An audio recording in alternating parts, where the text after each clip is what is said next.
আজ ভয়াল 25শে মার্চ 1971 সালের এই দিনটা বাঙালি জাতির জন্য বিভীষিকাময় এক রাত ছিল এবং তারপর থেকে প্রত্যেক বছরই 1971 সাল থেকে এই দিনটাকে জাতীয় গণহত্যা দিবস হিসেবে শোক হিসেবে উদযাপন করা হয় এবং আজকের দিনে সকল যেসব বুদ্ধিজীবীদেরকে নির্মমভাবে হত্যা করা হয়েছিল, যেসব মুক্তিযোদ্ধারা এই দিনে মারা গেছেন, প্রত্যেকের প্রতি শ্রদ্ধা জানিয়ে আজকের দিনটি শুরু করতে চাই।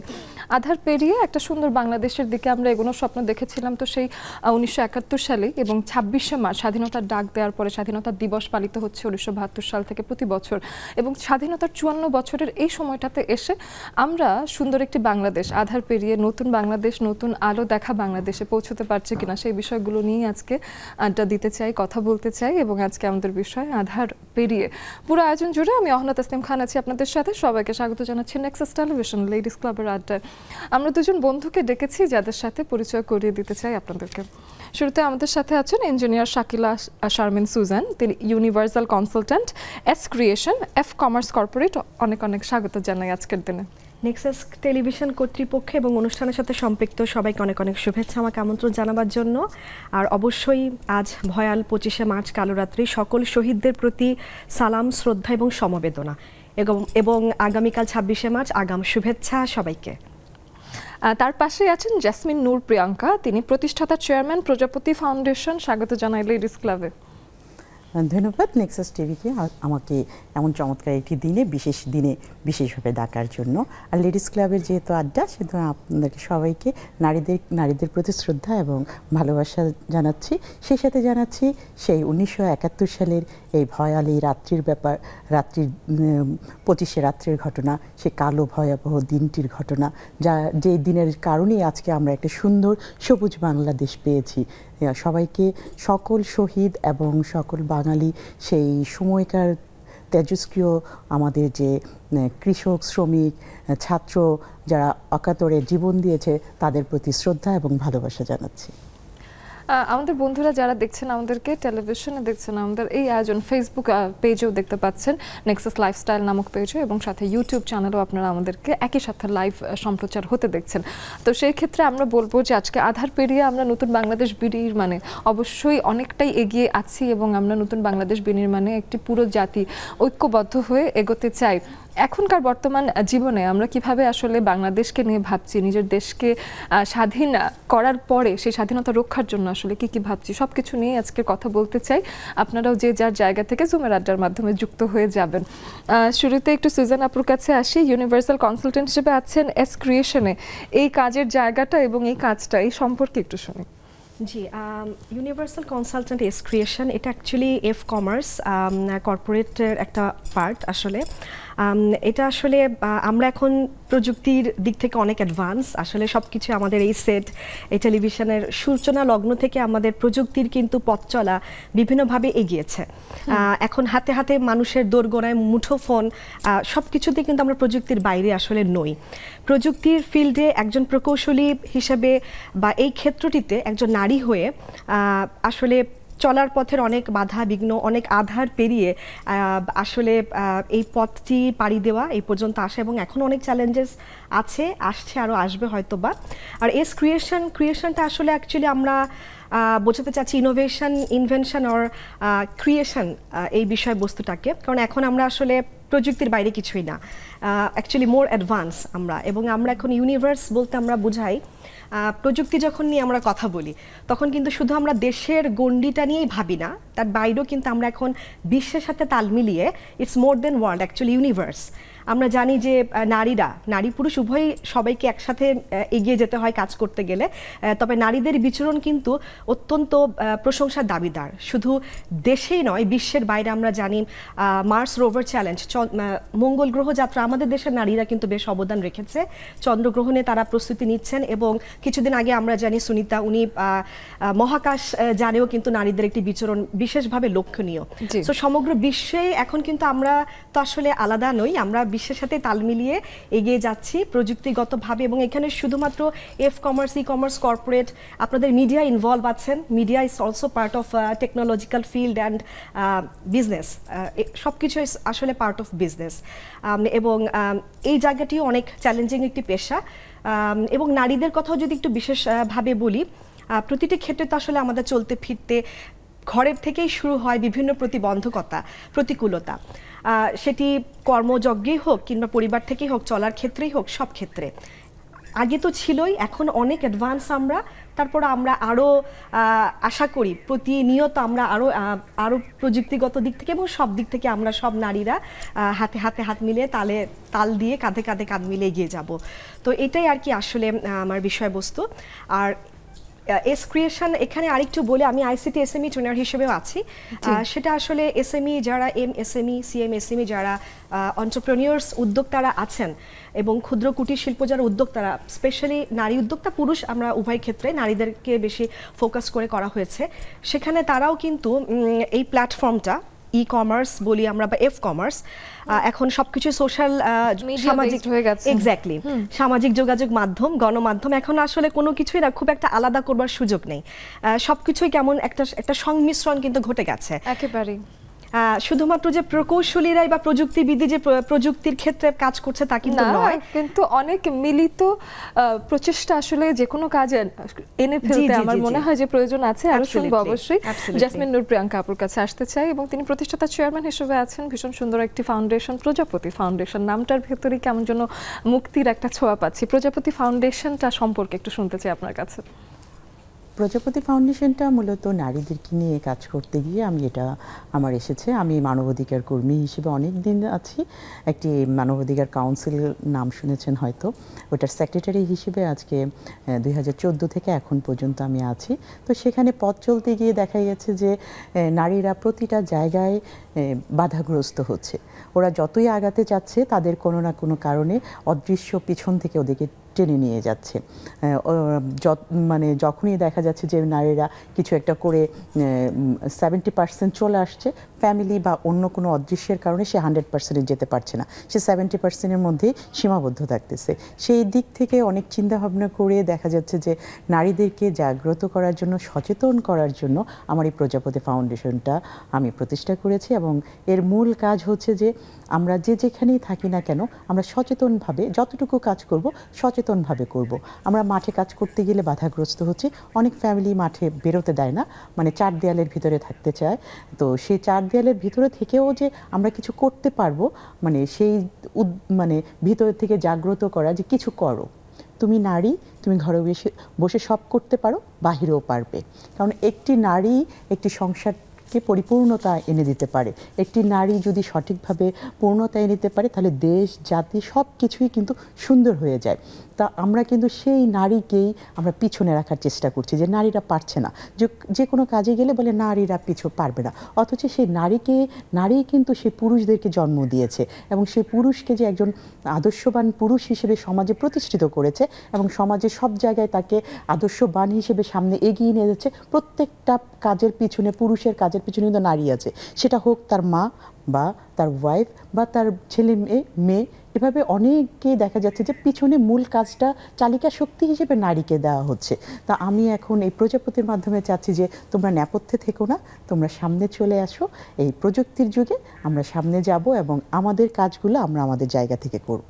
আমাদের নিজেদের একটা পরিচিতি, একটা আইডেন্টিটি প্রয়োজন। একেবারেই তাই। এবং আমরা 1971 সালেও আসলে অনেক নারীদের অনেক সাহসী ভূমিকা দেখতে পেয়েছি। যুদ্ধের সময়ও অসংখ্য নারীরা এই সময় কিন্তু ভূমিকা রেখেছেন। এবং তারপরের সময়টাতেও যদি আসি, বেগম রোকেয়া সাখাওয়াত হোসেন, বেগম সুফিয়া এবং সাথে জাহানারা বিবি, তারপরে আমাদের সেতারা বিবি, প্রীতিলতা সেন, তো সব মিলিয়ে কিন্তু নারীরা নিজ নিজ জায়গা থেকে বেশ সাহসের পরিচয় যদি সেই সময় না দিতেন বা নিজের একটা ছোট্ট জায়গা থেকে, পরিসর থেকে বেরিয়ে আসার সাহসটা এবং অন্য নারীকে জাগ্রত করার চেষ্টাটা না করতেন, তাহলে ওভাবে পিছিয়েই থাকা হতো।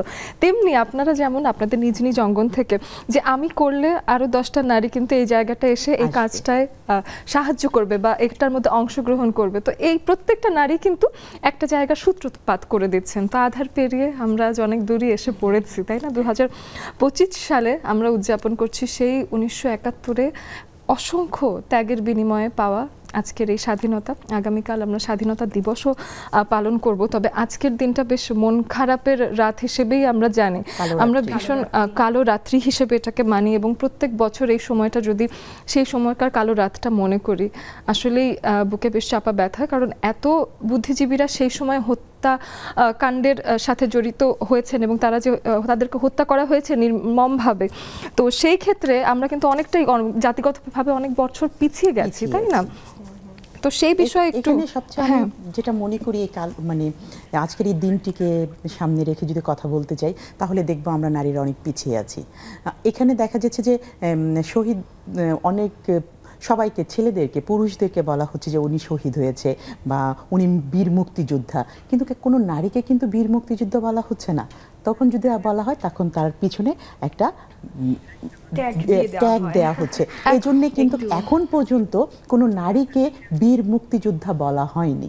আমরা এই যে এত বছর পরে, 54 বছর পরেও কিন্তু কোনো বীর মুক্তিযোদ্ধা নারী পাইনি। না, আমরা এখন পেয়েছি। শাহিন সামাত এসেছিলেন কিছুদিন আগেও, এবং অনেক নারী মুক্তিযোদ্ধা যাদেরকে বলা হচ্ছিল তারা কিন্তু মুক্তিযোদ্ধা, ওনারা কিন্তু আর কণ্ঠযোদ্ধা হিসেবে নন, বরং মুক্তিযোদ্ধা হিসেবে ওনারা সম্মান পেয়েছেন। সেই সময় তারা রণাঙ্গনা হিসেবে আখ্যায়িত হবে বিধায় কিন্তু অনেকে চুপ করেছিল। হ্যাঁ, তখন ফ্যামিলির উপর প্রভাব পড়তো। এই যে জিনিসগুলো, এগুলো থেকে কিন্তু এখনো অনেকে আছে যে না, বলতে চায় না। এখনো আছে কিছু কিছু সাহসী নারীরা বেরিয়ে আসতেছে, কিন্তু তারপরেও দেখা যাচ্ছে যে অনেক নারীরা কিন্তু এখনো তাদের সেই সময়কার কথাগুলো বলতে পারছে না। হয়তো বা নাতিদের সাথে বলতেছে, মেয়েদের সাথে বলতেছে, কিন্তু প্ল্যাটফর্মে এসে বলতে পারতেছে না। কেন?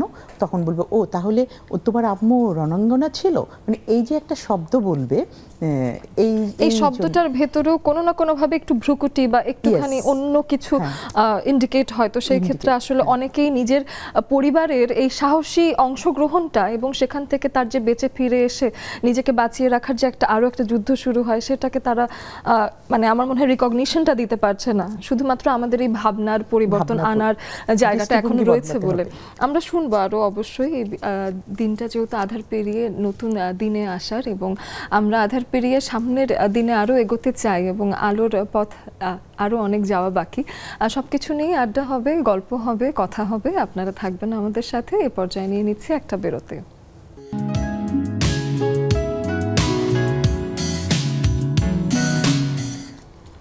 পাকিস্তানিরা যখন দেখলেন যে বাঙালিদের বিজয় অনিবার্য, তখনই স্বাধীনতার এই আন্দোলনকে, 1971 সালের মুক্তিযুদ্ধকে দমিয়ে দেবার জন্যই 25শে মার্চ তারা একটি অপারেশন সার্চ লাইট নামে একটা মিশন তৈরি করেন এবং সকল বুদ্ধিজীবীদের বাড়িতে বাড়িতে গিয়ে গণহত্যা শুরু হয়। তো সেই সময়টায় আমরা এই দেশের বুদ্ধিজীবীদেরকে হারিয়ে বাঙালি জাতি যতটা পিছিয়ে পড়ার কথা ছিল, যেই ক্ষতি হয়ে গেছে বাঙালি জাতির, সেই ক্ষতি কিন্তু ভীষণ অপূরণীয়। এবং এই সময়টাতে আমি বলবো যে মুক্তিযুদ্ধ একদিকে যেমন করে স্বাধীনতা এনে দিয়েছে, তেমনি করে কিন্তু এদেশ থেকে অনেক অনেক অনেক কিছু কেড়ে নিয়ে গেছে। আমাদের দেশ আসলে আরও বেশি সচ্ছল, আরও বেশি উন্নত হয়ে যেতে পারতেন যদি সেই সময়কার বুদ্ধিজীবীদেরকে আমরা আমাদের সাথে পেতাম, তাদের সাথে আরও কিছু দিন কাটানোর সুযোগ হতো। অবশ্যই সকল শহীদদের প্রতি শ্রদ্ধা জানিয়ে আজকের দিনে আধার পেরিয়ে আমরা সুন্দর আলোকিত দিন যখন দেখেছি, সেই বাংলাদেশকে মুক্তির আলোতেই রাখার যে একটা প্রত্যয়, সেই প্রত্যয় নিয়ে এগিয়ে চলতে চাই এবং সেই বিষয়ে আজকের আড্ডা, সেই বিষয়ে আজকের গল্প, কথা বলা এবং সেই দিনটাকেই স্মরণ করতে চাই এবং এখনকার সময় নিয়েও কথা বলতে চাই।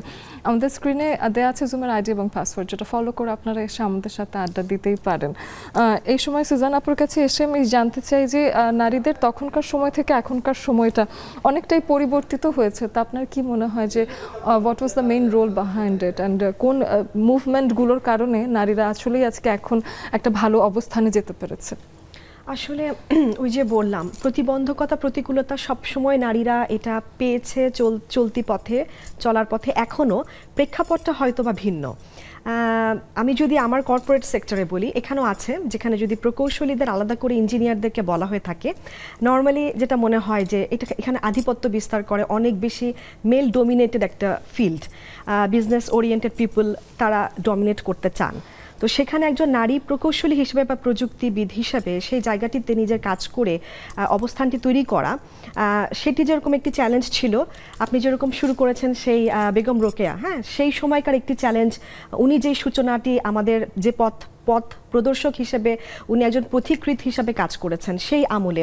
আমরা নবাব ফয়জুন্নেসা চৌধুরানীর কথা জেনে থাকি। উপমহাদেশের ওই সময়কার উনি একজন একমাত্র নারী, মুসলিম নারী ওই উপমহাদেশের যিনি নবাব উপাধি পেয়েছিলেন। তো এরকম আরও অনেক নাম আসলে আসে, ইতিহাসের পাতায় পাতায় এসেছে, আসবে।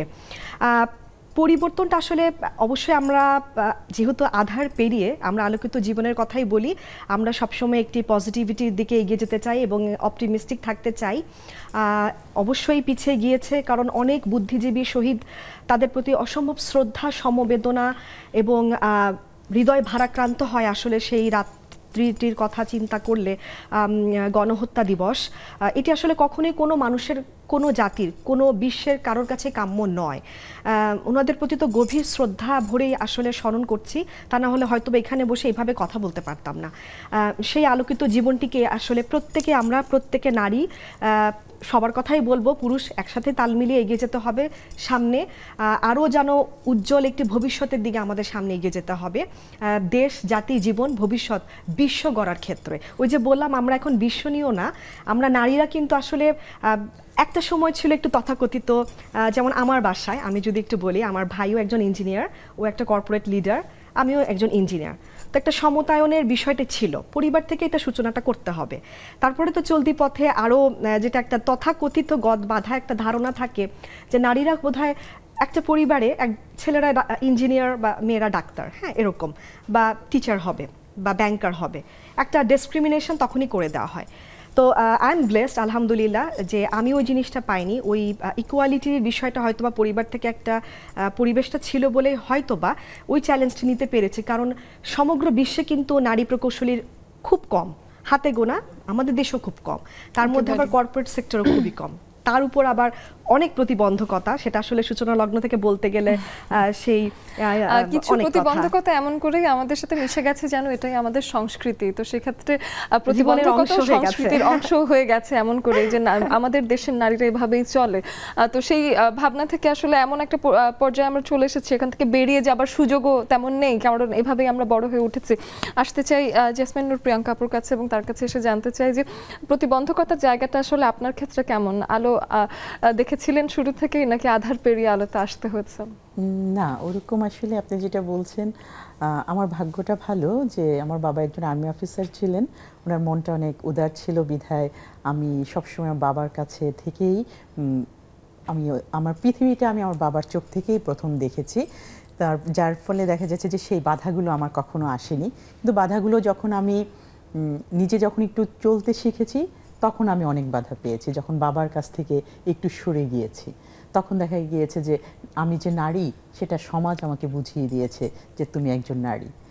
তখন ওখানে বোঝা গেছে যে একজন পুরুষ যখন পাশে থাকবে, বলিষ্ঠ কেউ যদি আপনার পাশে থাকে তখন আপনি অনেক দূর পর্যন্ত যেতে পারবেন। কিন্তু এখনও আমাদের যে সমাজ ব্যবস্থা, একটা নারী কখনো সামনে এগিয়ে যেতে পারে না যদি তার ঢাল হিসেবে সেরকম শক্তিশালী কোনো পুরুষ মানুষ, সেটা যেই হোক। ফাউন্ডেশনে তো অনেক নারীরা আসেন, তো সেক্ষেত্রে সবারই যে পারিবারিক সাপোর্ট থাকে সেটা তো না, তো সেই ক্ষেত্রে তারা এগিয়ে যাবার ক্ষেত্রে কি সাজেস্ট করেন তাদেরকে? ওই যে যেখানে আছো, যেভাবে আছো, মনোবল ভাঙবে না। আমরা জানি আমার প্রজাপতির মূল প্রতিপাদ্য বিষয় হচ্ছে মানব সমতার আগামী। আমরা পরবর্তীতে আমরা যেই সমাজে এখন চলতেছি, যেভাবে যাচ্ছি, আমরা নারী এবং পুরুষকে একই লেভেলে নিয়ে আসবো। নারীকে অগ্রাধিকারও দেওয়ার দরকার নেই, পুরুষকেও ছেড়ে দেওয়ার দরকার নেই। নারী এবং পুরুষ একে অপরের পরিপূরক হয়ে সামনে এগিয়ে যাব। কারণ নারী ছাড়া যখন পুরুষ পূর্ণাঙ্গতা পাবে না, পুরুষ ছাড়াও নারী পাবে না। এই জন্যে সবার কাজকে সমানভাবে সম্মান দিতে হবে এবং বুঝে দিতে হবে যে কাকে কখন কোন প্ল্যাটফর্মটা দিতে হবে। সবাইকে যে বলে নারী হিসেবে অগ্রাধিকার দেওয়া হবে, পুরুষ হিসেবে দেওয়া হবে, সেটা না। এই জিনিসগুলোকে মাথায় রেখেই আমি চাচ্ছি যে প্রত্যেকটা নারী, তুমি জানতে হবে তুমি কে আগে তুমি নিজেকে জানো, নিজেকে জেনে তোমার পজিশন মতো তুমি বলো। আমার চোখ দিয়ে যদি আমি আপনাকে দেখি তাহলে কিন্তু নাও দেখাবে, আপনি নারী ঠিক আছে, কিন্তু আমিও নারী, আপনার ফ্যামিলি কিন্তু আমি জানি না, আমার ফ্যামিলি আপনি জানেন না। তাহলে দেখা যাচ্ছে যে আমরা দুজনে একই সাথে হাঁটতেছি, তারপর আমি হোঁচট খাচ্ছি, আপনি খাচ্ছেন না, কারণ আপনার ফ্যামিলি অন্যরকম স্ট্রং, আমার ফ্যামিলি স্ট্রং না। সেই জন্যে আপনার চোখ দিয়ে যখন আপনি দেখবেন, আমার চোখ দিয়ে যখন আমি দেখব, তখন আমাদের পথ চলা সুন্দর হবে। এই জন্যে আমি আমার প্রজাপতি থেকে আমি নারীদেরকে একটা কথাই বলি, যে যেখানেই আছেন, যেভাবেই থাকবেন, নিজের চোখ দিয়ে পৃথিবী দেখবেন এবং বুঝে পথ চলবেন। বাহ, চমৎকার। সুজান, আপনার কাছে যেটা শুনতে চাই সেটা হলো 2025 দ্বাবিংশ শতাব্দীর এই সময়টাতে এসে গেছি যে সময় আমরা বলছি যে ভাবনার অনেক পরিবর্তন এসেছে এবং আমরা অনেকটা এগিয়ে গেছি, প্রগতিশীল একটা বাংলাদেশে আমরা বিলং করছি এই সময়টা। তারপরও কোন ভাবনাটার এখনো পরিবর্তন হয়নি বা আপনার মনে হয় যে এখনো এই ধাঁচের ভাবনাগুলো থেকে বেরিয়ে আসার সময় হয়েছে?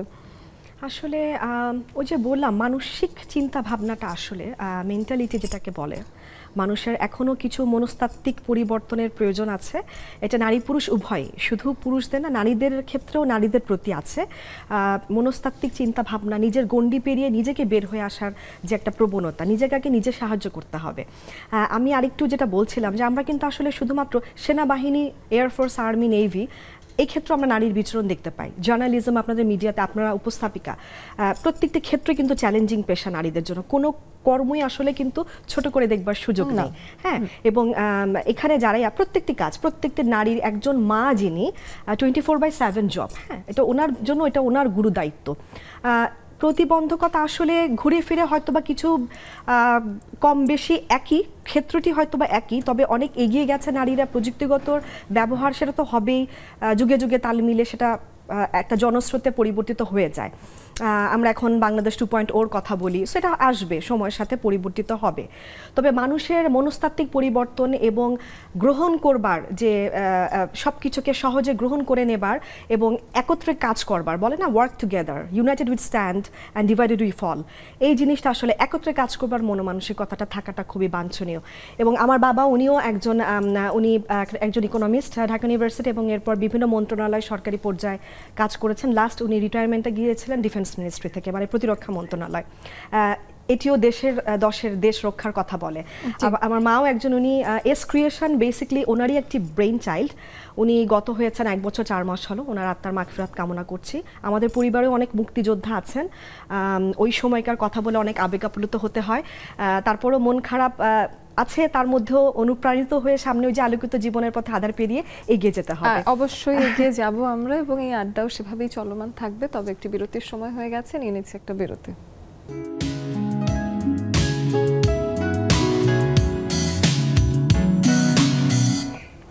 সবাইকে স্বাগত জানাচ্ছি নেক্সাস টেলিভিশনে লেডিস ক্লাবের আড্ডায়। আরও একবার আজকের দিনে বিরতির পরে এই সময়টা এসে সবাইকে অবশ্যই বলে দিতে চাই যে আমাদের আড্ডায় যুক্ত হবার সময় এখনই। আমাদের স্ক্রিনে দেওয়া আছে জুমের আইডি এবং পাসওয়ার্ড। যত নারী বন্ধুরা আছেন তারা সবাই যুক্ত হয়ে যাবেন জুমের আড্ডায়। এবং সাথে আপনারা যদি ফেসবুকের নেক্সাস লাইফস্টাইল পেজে চলে যান, সেখানে আমাদের এই আয়োজন লাইভ দেখতে পাচ্ছেন। ইউটিউবে আমাদের এই আয়োজন লাইভ দেখতে পাচ্ছেন। মন্তব্যর জায়গা আছে, সেই কমেন্ট বক্সে আপনারা নিজেদের মন্তব্য লিখিয়ে দিতে পারেন, সেখান থেকেও কমেন্ট পড়ে আমরা অবশ্যই একসাথে আড্ডায় মেতে উঠবো। আমরা যাবার আগে সুজান আপুর কাছে শুনছিলাম, প্রিয়াঙ্কা আপুর কাছেও শুনে গেছি, এবং একটা স্ট্রাগলের সময়টা বলছিলাম যে অনেকটাই পেরিয়ে আসা হয়েছে। সুজান আপুর কাছে যদি শুনে থাকি, তাহলে প্রিয়াঙ্কা আপুর কাছে একটু আসি এবং তার কাছে এসে যেটা জানতে চাই যে এখন প্রজাপতি ফাউন্ডেশনের সব থেকে বড় স্ট্রাগল আপনার কি মনে হয়, এবং নারীদের কোন সমস্যাটা নিয়ে আপনি দেখছেন যে সেটাতে নারীরা এখন পর্যন্ত এই সময়ে এসেও ভুক্তভোগী হচ্ছে? আজকের এই প্রোগ্রামে যে আধার পেরিয়ে নারীরা এখন আধার পারাতে পারেনি, তাদের ভিতরে এখনো আধার রয়ে গেছে, ভয় রয়ে গেছে। হ্যাঁ, ভয় রয়ে গেছে। দেখা যাচ্ছে যে কাজটাই করতে যাচ্ছে না কেন, তাদের পরিপূর্ণতা আসতেছে না। প্রত্যেকটা জায়গায় তারা বাধাগ্রস্ত হচ্ছে। সমস্ত বাধা পার হওয়ার পরেও যখন আসতেছে, তারা দেখা যাচ্ছে যে তারা একটু বাহিরের আলো দেখতে পাচ্ছে। এখন আমার প্রজাপতি থেকে আমরা যে জিনিসটা দেখতে পাচ্ছি, নারীরা এখনও নির্যাতিত।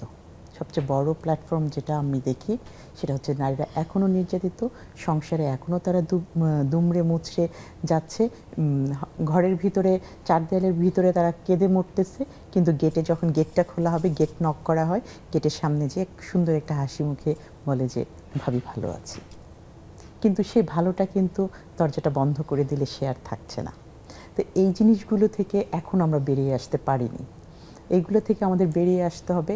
আমাদের ভিতরে এখনও সেই বেগম রোকেয়ার মতো গুমরে কাদা নারী আমাদের সমাজে অনেক রয়েছে, তারা কিছুই করতে পারে না। বেগম রোকেয়া যাদেরকে নিয়ে কথা বলেছেন, যাদেরকে নিয়ে কাজ করেছেন, সেই ধাঁচের নারীগুলো এখনো আছেন। বরং বেগম রোকেয়া সাহসিকতার পরিচয় দেখিয়েছেন, যে উনি ওনার সময় থেকে বেরিয়ে এসে, উনি ওনার সাথে ছিলেন ওনার হাজবেন্ড।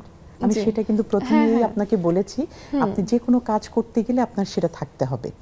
আমাদের সমাজে এখনও দেখা যাচ্ছে যে নারীরা কিছু করতে গেলে যাদের হাজব্যান্ড বা তার ফ্যামিলি তাকে সাপোর্ট দিচ্ছে তারা বেরিয়ে আসতে পারছে। যেমন আমার ফ্যামিলি সাপোর্ট দিয়েছে, আমি এসেছি, আপনার ফ্যামিলি সাপোর্ট দিয়েছে, আপনি এসেছেন, আপুর ফ্যামিলি সাপোর্ট দিয়েছে, আপু বেরিয়ে আসতে পেরেছে। কিন্তু আমাদের যে আরও অনেক ভালো ভালো মানে জানা বোঝা অনেক অভিজ্ঞতা সম্পন্ন নারীরা এখনও 4 দেয়ালের ভিতরে। যখন ভাবিদের সাথে কথা বলা হয় ছাদে বসে বা বাচ্চাদেরকে নিয়ে স্কুলে আসে তখন কথা বলা হয়, অনেক সম্ভাবনাময় নারী তারা এখনো আধার থেকে বের হতে পারছে না তাদের ওই 4 দেয়াল থেকে। তো এটা হয়তো বা আসবে, সে এখন বেরোতে পারেনি কিন্তু সে তার মেয়ে বা ছেলের বউকে সেভাবে তৈরি করছে যে আমি পারিনি কিন্তু আমার ছেলের বউ যেন না থাকে। তো আমরা 54 বছর পরেও এখনো সেই স্বাধীনতা ওই আধারটা পার হতে পারিনি। তবে আমরা দেখতে পাচ্ছি সামনে আলো আছে, আলো আসবে এই আশায় আমরা আছি। প্রত্যেকটা নারী তার জায়গা থেকে যদি সেই জিনিসগুলো দেখতে পায়, যে দেখে যে আমি পারিনি তাতে কি হয়েছে, আমার প্রজাপতির কথা হচ্ছে সেটাই, আমি পারিনি তাতে কি হয়েছে, আমার মেয়েকে আমি করব, আমার ছেলের বউকে করব, নারীদেরকে আমরা পিছনে রাখবো না।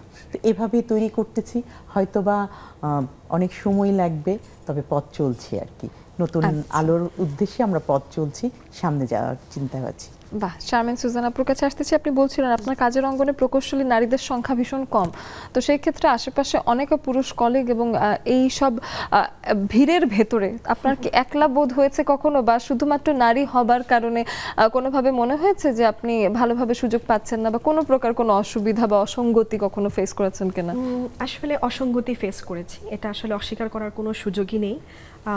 ফেস করেছি, এখনও করছি, স্ট্রাগল চ্যালেঞ্জেস সামনে আরও আছে ভবিষ্যতে।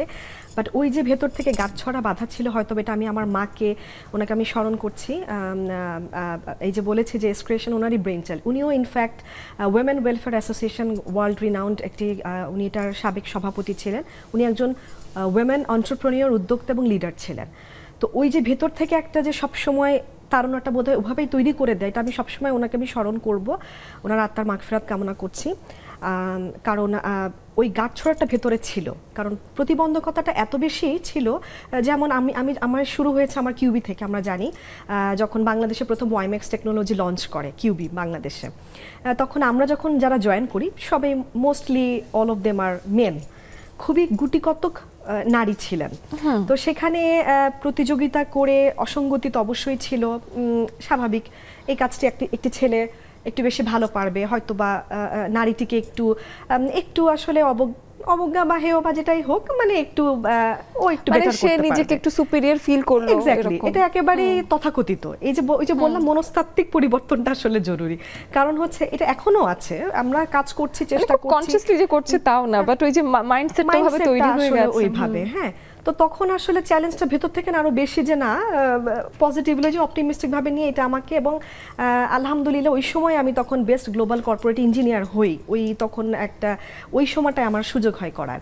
এবং এরপরে রিনিউয়েবল সোলার এনার্জি, এটাও একটি ক্ষেত্র, বললাম যেসব জায়গায় আসলে নারীদের পদচারণা খুবই কম, সারা বিশ্বব্যাপী এবং বাংলাদেশও।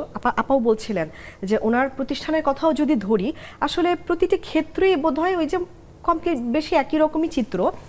তারপরও ওই যে এগিয়ে যেতে হবে, আমাদের ভেতরের নিজের মনোবলটাকে আসলে কোনোভাবেই দুর্বল হতে দেয়া যাবে না, এগিয়ে যেতে হবে এবং সাথে নিয়ে আগাতে হবে, এবং পুরুষ সাথীটিকে নিয়েও আগাতে হবে, এবং তাদেরকেও দেখিয়ে দিতে হবে যে আমরাও আসলে পারি, এবং একত্রে আসলে কাজ করতে হবে, কারণ পরিপূরক এবং সম্পূরক আসলে আধার পেরিয়ে আলোকিত জীবনের পথে। কেউ যখন হুট করে সুপিরিয়রিটি দেখাচ্ছেন, বা এটা হয়তো আমাদের সামাজিক ব্যবস্থায় এমন একটা চিত্র ফুটে উঠেছে যে বছর বছর ধরে ছেলেরা নানানভাবে ওইভাবে অ্যাডভান্টেজ ফিল করছেন বলেই হয়তো ওনারা ওইখানে প্রোটেক্ট করতে যাচ্ছেন, বা ওনারা এই সময়টা মনে করছেন যে না আমি হয়তো বেশি ভালো করে করব, বা নারীদেরকে কাজে নেওয়ার ক্ষেত্রেও বসটা হয়তো ভাবছেন ছেলেটা যেভাবে সুন্দর করে দিতে পারবে, মেয়েদের তো আসলে প্রেগন্যান্সি লিভ দিতে হয়, মেয়েদের নানান রকম অসঙ্গতি থাকে শারীরিক, তো রোস্টার মানেই হচ্ছে নাইট শিফট, ডে শিফট, হ্যাঁ, তো মেয়েরা নাইট শিফট করতে পারবে না, তো এরকম নানান কারণে নারীদেরকে আবার একটু সরিয়ে দেওয়ার যে প্রচলনটাও যদি থেকে থাকে তো সেই ভাবনার জায়গাটায় নারী হিসেবে মাঝে মাঝে মানসিক কিছু চাপ তো সৃষ্টি হয়, যে মন থেকে খারাপ লাগে যে আমি নারী বলেই হয়তো আমার এই কাজটা ওভাবে হচ্ছে না। তো সেই ক্ষেত্রে আপু, প্রিয়াঙ্কা আপু, এই ধরনের মানসিক চাপ যখন কখনো কোনো কাজের ক্ষেত্রে বা কোনো কাজে যাবার ক্ষেত্রে মনে হয়েছে, তখন আসলে কিভাবে এই মানসিক অসঙ্গতিটা কাটিয়ে উঠেছেন বা নিজেকে কিভাবে তুলে ধরেছেন? আবার তাহলে তো একটু পিছনে যেতে হয়। আমি টিচিং প্রফেশনে ছিলাম 15 বছর। প্রথম বাবুটা হওয়ার পরে ও তখন ছিল, আমার শাশুড়ি ছিলেন তখন, শাশুড়ি এবং মায়ের সময় নিয়ে আমার বাচ্চাটাকে বড় করেছি। সেকেন্ড বেবিটা যখন হয় তখন আমি ভাইস প্রিন্সিপাল একটা কলেজের। তখন কিন্তু আমার শাশুড়ি মারা গিয়েছিলেন, উনি রমজান মাসের 19 তারিখে উনি মারা গিয়েছে। আজকে প্রায় 14 বছর গত হলো, না 14 না 16 বছর হয়ে গেছে। 2009-এ মারা গেছে। তো দেখা গিয়েছে যে যখন আমি কনসেপ্ট করেছি তখন আমার কলেজ থেকে চলে আসতে হয়েছে, লিভ নিতে হয়েছে। এই যে একটা বাধা, আমি কিন্তু এখন বলতে পারি না যে আমি একজন প্রিন্সিপাল, আমার কিন্তু ওই জিনিসটা বলতে হয় আমি ভাইস প্রিন্সিপাল। শুধুমাত্রই মানে এই যে একটা বাধার কারণে আমরা পিছনে চলে আসছি। তো এভাবে কিন্তু আমাদের কিছু বৈষম্যতা থেকে যায়, এগুলো আমাদের পথ চলতে গেলে। যেমন একটা বাচ্চা যখন অসুস্থ হয়ে যায়, হাজব্যান্ড কিন্তু অফিসে চলে যায়, মারা কিন্তু যেতে পারে না। তো মা কিন্তু বাসায়ও কাজ করতেছে, অফিসেও কাজ করতেছে, আবার সন্তানদের চিন্তা করতেছে, সেখানেও সময় দিচ্ছে। এই যে আমরা বাসা থেকে বের হয়ে আসি, বের হওয়ার আসার আগে আমার চিন্তা করতে হয় আমার বাচ্চাটা বাসায় আছে, আমি কত ঘন্টা বাইরে থাকবো, সেটা কিন্তু আমি কাউন্ট করি। এত ঘন্টা থাকবো, এত ঘন্টার মধ্যে আমার বাচ্চাটার কি কি লাগবে সেগুলো কিন্তু আমি সব গুছিয়ে রেখে তারপর আমাদের আসতে হয়। কিন্তু পুরুষদের কিন্তু আসতে হয় না। এই যে বাধাগুলো, ওটা আবার কেউ একজন করে দিলেও আমার মনে হয় যে মাতৃত্বের সাথে কিছু আসে, তার টেরিটোরিয়াল কিছু ব্যবহার আছে। আপনি যদি অল্টারনেট কাউকে রেখেও আসেন, আপনার কিন্তু মনের ভেতরেই চলতে থাকবে। আমি সেটাই বলছি, সেটা তো আমরা রেখে আসি, তারপরেও দেখা যাচ্ছে যে আমাদের ভিতরে এটা অনুনয় বিনয় হতেই থাকে, কিন্তু বাবার ভিতরে কিন্তু হচ্ছে না। সেই দিক থেকে কিন্তু ওই যে একটু আগে আপু যে কথাটা বললো যে আমাদের কিছুটা বাধা থেকে যায়, এগুলো থেকে কিন্তু আমরা যে অফিসিয়ালি কাজ বলেন না, যে কিছু যাই বলেন না কেন, তখন বলে যে নারী তো সবটা মনে হয় পারবে না, কিছু পিছুটান আছে। আমাদের নারীদের সবসময় কিছু পিছুটান আছে, সেই দিকটা খেয়াল রেখেই আমাদের সামনে যেতে হবে, তবে হাল ছাড়া যাবে না আর কি। ওই মানসিক জায়গাটাই আরেকবার আসি সুজান আপু, এবং এসে শুনতে চাই যে অফ হয়ে গেছেন, এরকম অনেক দিনই নিশ্চয়ই হয়েছে যে না আসলে আমি এইভাবে, ও আমার সাথে একটু সুপিরিয়রিটি দেখিয়ে ফেললো, বা কোনো এক জায়গায় কাজ করতে গিয়ে একটা অসুবিধা তো হয়। তো সেই ক্ষেত্রে আমি বুঝি যে মানসিক চাপ, একদিন মাথায় কিছু একটা ঢুকে গেলে 5-6 দিন মাথার ভিতর ওটাই চলতে থাকে, কাজে কর্মে মনোযোগ আসে না। Achieving that degree and achieving that engineering certificate, তো এই জিনিসটা was not very easy for you. তো এই অ্যাচিভমেন্টের পেছনে তো আসলে মানসিক চাপ থাকা সত্ত্বেও হাউ ইজ ইট? আমি যখন আবার কিউবি থেকে যখন রিনিউয়েবল সোলার এনার্জি নিয়ে যখন কাজ শুরু করলাম, এখন এটা খুব বাজওয়ার্ড, হ্যাঁ আমরা খুব রিনিউয়েবল নবায়নযোগ্য বিদ্যুতের কথা বলছি, এটা সবাই এখন এটা বিশ্বব্যাপী এটা একটা আলোচিত বিষয়। তখন 2011 সালে আমি সিটিএ হিসাবে কাজ করেছি, চিফ টেকনিক্যাল অ্যানালিস্ট। তখন আসলে এটা নিয়ে খুব বেশি একটা কথা হতো না, বা তখন ওই আলহামদুলিল্লাহ তখন ওই কাজটা করার সুযোগ হয়েছে। আসলে গণমাধ্যম, গণমানুষ হয়তো বা আমি ওটা সূচনাটা হয়তো বা আমি করেছি, মানে আমি না, আমাদের যে অর্গানাইজেশন তখন স্টার্টআপ ছিল, একটা এসএমই ছিল, এখন এটা বড় গ্রুপ হিসাবে কাজ করছে, সোলারি গ্লোবাল গ্রুপ হিসাবে কাজ করছে। আমারই এক্সটেন্ডেড ফ্যামিলি মেম্বার্স, তারা দে আর ডুইং ফ্যান্টাস্টিক। এবং তখন ওই যে রিনিউয়েবল সোলার এনার্জি, মানে শুনলেই একটা বিশাল বড় ব্যাপার, পুরুষতান্ত্রিক একটা বিষয়ের সাথে মিলে যাচ্ছে। তারপরে United finance, sister concern of Duncan brothers, ওখানে আবার আইটির ইনচার্জ, হেড অফিসার একমাত্র আমি নারী, পুরো টিমের মধ্যে 2 জন নারী, তার মধ্যে একজন আরেকজন আমি আবার হেড অফিসের, পুরোটা হেড অফিসে একমাত্র নারী যিনি ওখানকার ইনচার্জ। তো সেখানে যে প্রতিবন্ধকতা, ও কি পারবে, একটু ভ্রুকুচকে তাকে ডাকলে কি সে আসবে, আচ্ছা ও এখানে রিমোটলি কাজ করে প্রবলেমটা সলভ, টেকনিক্যাল প্রবলেম আসলে, এটা তো completely hardware software problem solve করতে হবে আসলে, এখানে পুরোটাই কিন্তু মানে এখানে নারী পুরুষ কিন্তু বিষয়টি নেই আসলে। তো সেই জায়গাটাও ওই যে চ্যালেঞ্জটা ভেতর থেকে না ঠিক আছে, যেহেতু পথে নেমে পড়েছে আসলে পিছে সরে যাওয়ার সুযোগ নেই, এখন তো এখান থেকে উতরাতে হবে। তো ওই চেষ্টাটা ছিল, আলহামদুলিল্লাহ ওখানেও কাজ করা হয়েছে। এরপর country consultant 7ITBD outsourcing freelancing এটাও একটা সময় বিষয়বস্তু। এখন আবার আমি যেটা ইউনিভার্সাল কনসালটেন্ট সেটাও কর্পোরেট কমার্স ই কমার্স এগুলো নিয়ে কাজ করছি। আরো কিছু শুনবো, একটু আটকে নেই, বিরতির সময় হয়ে গেছে। বিরতি থেকে এসে অবশ্যই আড্ডা চলমান থাকবে, সাথে থাকুন।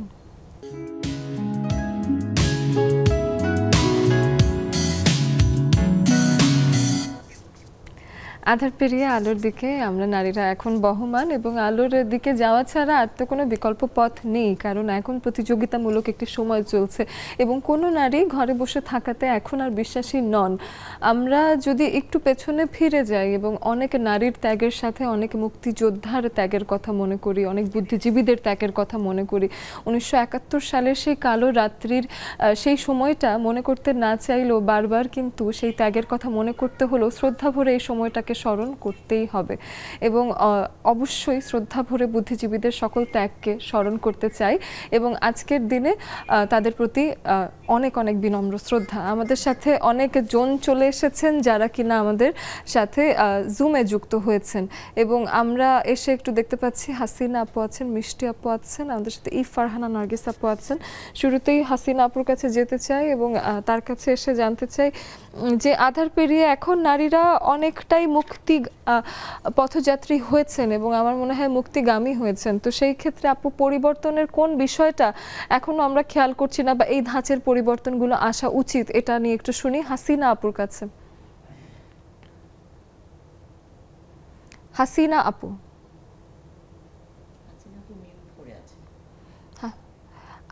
মিষ্টি আপু কি শুনতে পাচ্ছেন? যিনি শুনতে পাচ্ছেন তিনি আনমিউট করে কথা বলতে পারেন। মিষ্টি আপু বলুন। আসসালামু আলাইকুম, শুভ সন্ধ্যা। শুভ সন্ধ্যা আপু। আজকে যে 25 মার্চ আসলে কালো রাত্রি, সেই বুদ্ধিজীবীদের আপনার মতো আমিও বলবো যে তাদের প্রতি বিনম্র শ্রদ্ধা। আর নারীদের আজকের যে বিষয়টি এসছে আধার পেরিয়ে, একটু আগে দুই আপুর কথা আমি অনেক আগে জয়েন হয়েছি, কথাগুলো শুনছিলাম যে আসলে আমরা নারীরা ঘর থেকে বের হয়েছি সেটি নামে মাত্র, আমরা কয়টি পদচারণা আমাদের আছে। কিন্তু আমার কাছে তখন আমি একটু অনুভব করলাম যে আমাদের সুনিতা উইলিয়ামের যে কথাটি এখন সব জায়গায় ভাসছে, ফেসবুক থেকে শুরু করে সারা বিশ্বে যে ভাসছে, তা আমার মনে হয় সেখানে আমাদের দেখে শেখার এবং জানার আছে যে আমরা আসলে বের হতে পারি। কিন্তু আমাদের সেই পুরুষ শাসিত সমাজ এবং এটি আমাদের আসলে বাধা দিয়েই যাচ্ছে। জানি না আমাদের এর কবে আমরা আসলে এর সেই সুফল পাবো, তবে আশা করব যে আমরা আস্তে আস্তে এগিয়ে যেতে যেতে একদিন না একদিন আমরা সেই আধার পেরিয়ে আলোর মুখ দেখবো।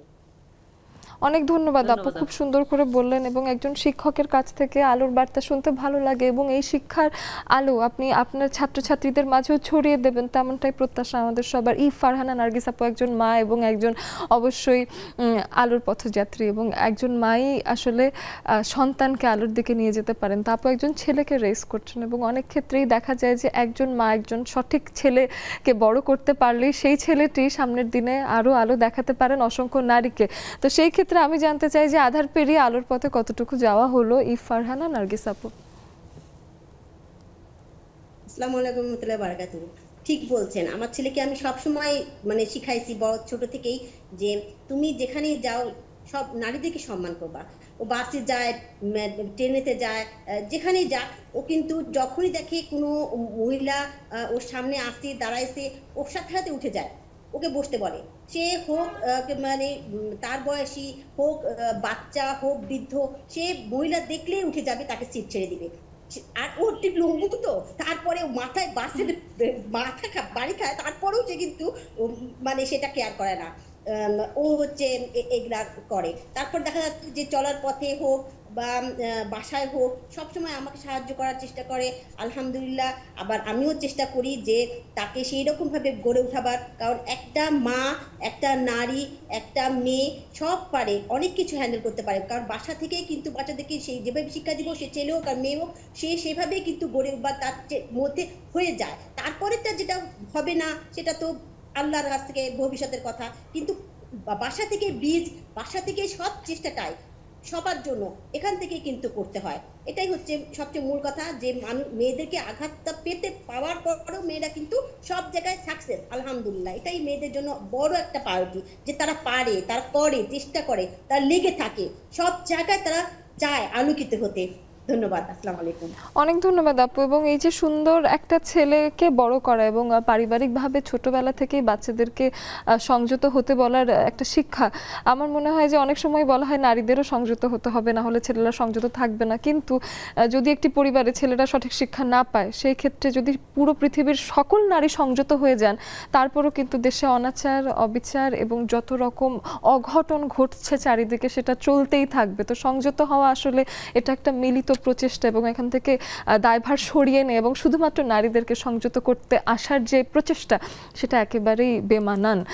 তবে আমি একটু হাসিনা আপুর কাছে শুনে এসে স্টুডিওতে আসতে চাই। হাসিনা আপু, আপনার কাছে আজকের আধার পেরিয়ে আলোর দিকে আমরা যেহেতু বইতেই চাচ্ছি, তো সেই ক্ষেত্রে আপনার কাছে কিছু শুনি এ বিষয়ে।